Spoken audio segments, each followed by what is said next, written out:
आप सभी को सादर प्रणाम। अपने YouTube चैनल पर आप सभी का हार्दिक स्वागत एवं अभिनंदन करती हूँ। पुनः आज आप सभी के समक्ष एक और नई जानकारी के साथ प्रस्तुत हुई हूँ। आज आप सभी के समक्ष ऐसे महान आदर्श पुरुष भगवान परशुराम जी से संबंधित कुछ जानकारी आप सभी के साथ साझा कर रही हूँ। पौराणिक काल में कई राजा अपनी धन, शक्ति और अपनी प्रजा के अंधभक्ति के कारण पागल हो गए थे। तब भगवान विष्णु जी ने परशुराम जी के रूप में अवतार लिया और उन राजाओं को सबक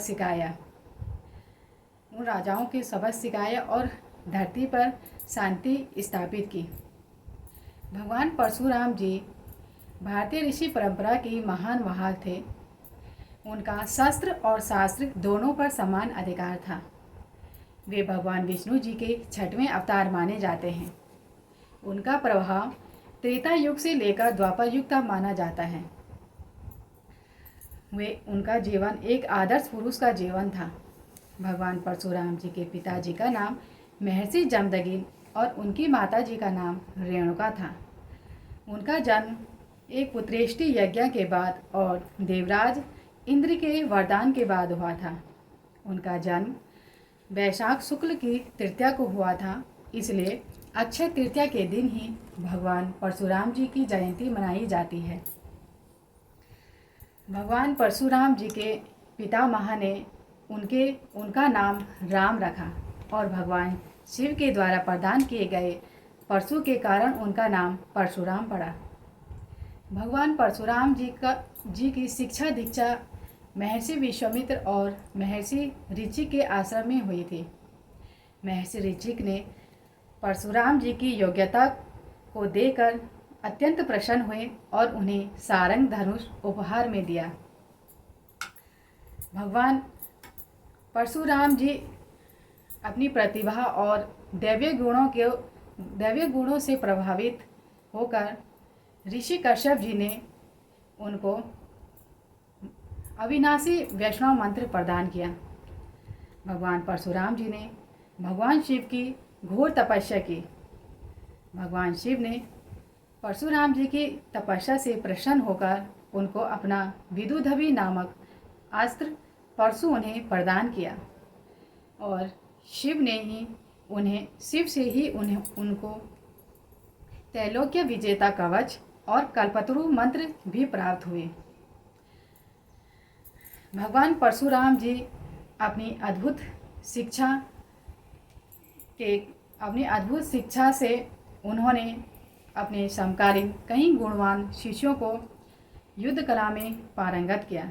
उनमें से उनके एक महान शिष्या गंगापुत्र भीष्म, जिन्हें आज भारत सभी बड़े आदर की दृष्टि से देखता है। उसके बाद गुरु द्रोण और कर्ण भी उनके शिष्य रहे।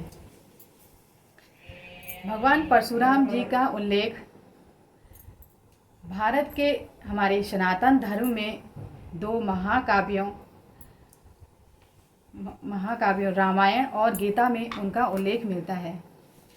तुलसीदास जी द्वारा रचित श्री रामचरितमानस में लक्ष्मण और परशुराम जी के बीच हुए संवाद बहुत पठनीय और लोकप्रिय है। भगवान परशुराम जी की पूजा पूरे भारतवर्ष में बड़े धूमधाम से मनाई जाती है। सभी सनातनी उन्हें बड़े पूजनीय रूप में उनकी पूजा करते हैं। एक मान्यता के अनुसार भारत के अधिकांश ज़्यादातर जो गांव हैं वो परशुराम जी ने ही बसाए थे। पूरे उत्तर भारत से लेकर गोवा, केरल, तमिलनाडु तक आपको भगवान परशुराम जी की प्रतिमाओं के दर्शन होंगे। अब भगवान परशुराम जी के जीवन का एक प्रसंग आता है कि उन्होंने एक समय अपनी माता का वध किया था। तो आइए जानते हैं उसके पीछे का रहस्य। भगवान परशुराम जी परम पितृभक्त थे। वो अपने पिताजी की आज्ञा को पूरा करते थे। अपने पिताजी की आज्ञा को वो सर्वोपरि मानते थे। और एक दिन उनके पिता महर्षि जमदग्नि किसी कारणवश अपनी पत्नी रेणुका से नाराज हो गए थे और उन्होंने अपने पुत्र परशुराम से कहा कि आप अपनी माता का वध कर दो। भगवान परशुराम अपने पिता की आज्ञा का पालन करते थे और उन्होंने अपने पिता के आज्ञा का पालन किया और अपनी माता का सर धड़ से अलग कर दिया और उनका वध कर दिया। अपने पुत्र की पितृभक्ति को देखकर महर्षि जमदग्नि अत्यंत प्रसन्न हुए और उन्होंने अपने पुत्र परशुराम जी से वर मांगने को कहा। तब भगवान परशुराम जी ने अपनी माता के प्राण को वापस लौटाने को कहा। फिर महर्षि जमदग्नि ने अपनी पत्नी रेणुका के प्राण वापस लौटा दिए। इसी में भगवान परशुराम जी के जीवन में एक प्रसंग और आता है कि उन्होंने 21 बार इस धरती से क्षत्रियों को क्षत्रिय विहीन कर दिया था। उसके पीछे एक पौराणिक कथा है। हैयक वंश के राजा सहस्त्रार्जुन ने भगवान दत्तात्रेय की घोर तपस्या की थी और भगवान दत्तात्रेय सहस्त्रार्जुन की तपस्या से प्रसन्न होकर उन्होंने उनको 1000 भुजाएं और युद्ध में अपराजित होने का वरदान दिया। उसके बाद सहस्त्रार्जुन एक दिन अपनी सेना के साथ वन में आखेट करने के लिए गए।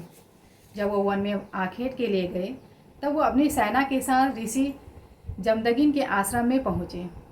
जब उन्होंने वहाँ पर कामधेनु गाय को देखा तो उन्होंने बलपूर्वक ऋषि जमदग्नि से वो कामधेनु गाय को हासिल कर दिया। उसके बाद जब परशुराम जी को इसके बारे में पता चला तब उन्होंने सहस्त्रार्जुन को युद्ध के लिए ललकारा। उसके बाद उन्होंने सहस्त्रार्जुन की 1000 भुजाओं को अपने फरसे से काट दिया और सहस्त्रार्जुन का वध कर दिया। उसके बाद सहस्त्रार्जुन के पुत्रों ने अपने पिता का प्रतिशोध लेने के लिए वो महर्षि जमदग्नि के आश्रम में गए। उस समय वहाँ पर परशुराम जी नहीं थे और उन्होंने महर्षि जमदग्नि की हत्या कर दी। जब उन्होंने महर्षि जमदग्नि की हत्या की तो उनकी पत्नी ने भी अपने पति के साथ ही सती हो गई।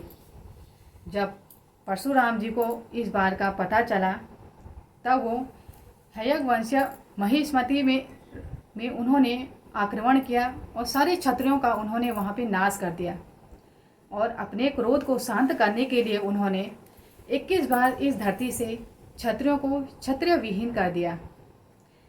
तो ये थी भगवान परशुराम जी से संबंधित जानकारी जो मैंने आप सभी के समक्ष की। आशा करती हूँ कि आपको ज़रूर पसंद आए। मिलती हूँ आपको एक और नई जानकारी के साथ। तब तक के लिए धन्यवाद। हर हर महादेव।